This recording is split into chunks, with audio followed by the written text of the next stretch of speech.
नमस्कार, मी अरमान पठाण. आपण बघत आहात शार्प न्यूज मालेगाव.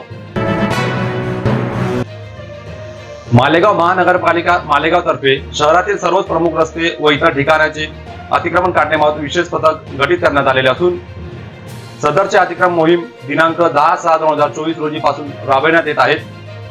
तरी मालेगाव महानगरपालिका मालेगाव तर्फे जाहीर आवाहन करण्यात येते की शहरातील सर्व प्रमुख रस्ते, नाले यांच्यावरील अतिक्रमण येत्या 5 दिवसात स्वतःहून काढून घेण्याबाबतची कार्यवाही करावी. अन्यथा मोहिमेदरम्यान आढळून आलेल्या अतिक्रमण तत्काळ तोडण्याबाबतची कारवाई होईल. तत्काळ तोडण्याबाबतची कारवाई होणार असून जप्त झालेले सामान कोणत्याही परिस्थितीत परत करण्यात येणार नाही. अतिक्रमण धारकांच्या विरुद्ध फौजदारी कार्यवाही जसे मालमत्ता विद्रुपीकरण, कायद्याने गुन्हे दाखल करण्याबाबतची नियमानुसार कार्यवाही करण्यात येईल.